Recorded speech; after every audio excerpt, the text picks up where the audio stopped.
come here to the Turbonetics booth where we have a car that almost looks like it could be featured on our Muscle Car of the Week show because it's got its stock proportions and a lot of trim, but there's a lot going on here. David, tell me about this thing.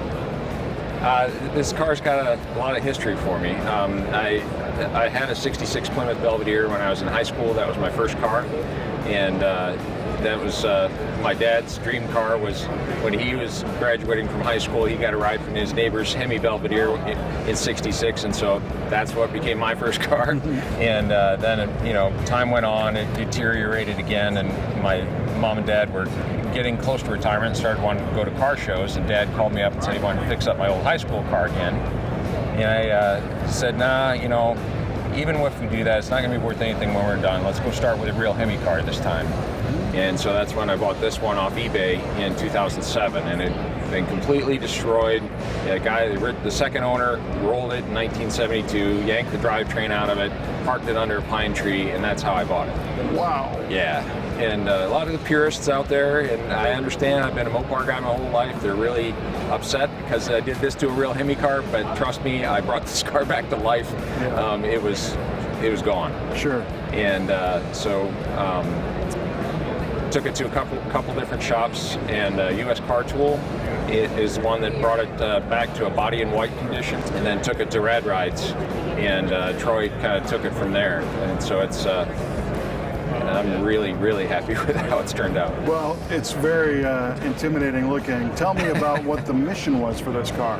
I had 3 goals. I want to drive to a drag strip without changing anything, run under 10 seconds in the quarter. I want to do the standing mile and hit 200 miles an hour at the end of a standing mile, and I want to be able to do the Hot Rod Power Tour without any problems. Wow. Exactly. And then once we start going down that route, Troy kind of brought Troy to this, and it really just went over the top. And so now we're planning to run Hot Rod Drag Week with it, which was part of the plan all along. I mean, that fits in that other criteria. Yep. And so we're hoping to get, I mean, the cage is certified down to 850, and so we're hoping to get somewhere in the 8s with it now. So it's no longer powered by the 425 horse 426 Hemi?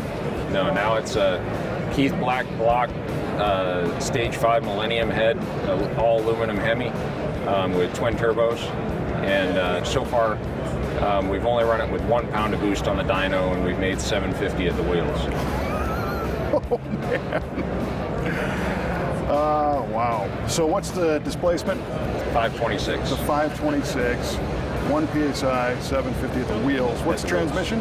4L80E, and which Troy uses in a lot of his high-end builds. Yeah. And then, so that's got a factory overdrive in it, and then I put a gear bender's overdrive behind that so that I'd have all the right gearing to do that standing mile that I was talking about. Sure, to hit 200. Well, it sounds like when you start putting boost, I mean, have you figured an estimate target boost level for this?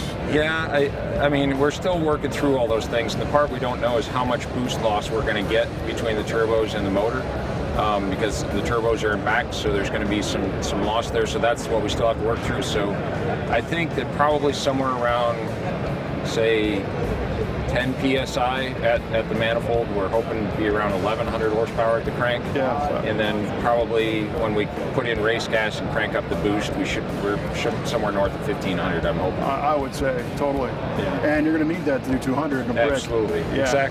Exactly. Now, but the other thing is, I mean, Petty used to NASCAR race. He had his most winning season ever in this body style in '67. Yep. And they were driving close to 200 around the Oval Banks in a basically stock car back then. So. Well, and didn't Buddy Baker do 202 with a little aero package? Exactly. You know, on a 426. So the other thing I think is really interesting about this car is a leaf spring suspension. Absolutely, yeah. And again, that's part of.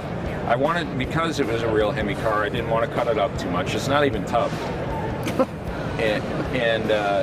And so I wanted to stick as close to original as we can. We went with a Hotchkiss suspension, so we get some of the better handling, and we got a firm feel steering rack in it and so on.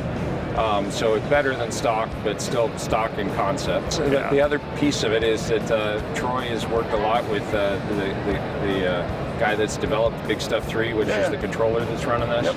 And Dale Cherry that's done all the tuning, and this car is actually equipped with electronic traction control. Yeah, nice. Yeah, that Big Stuff allows that. Yeah. Yeah, right on. Well, so the other thing I'm noticing is we've been talking basically street race car, but this thing looks like jewelry. You know, Yeah. It doesn't really make sense. Well, again, that's Troy. You know, he doesn't.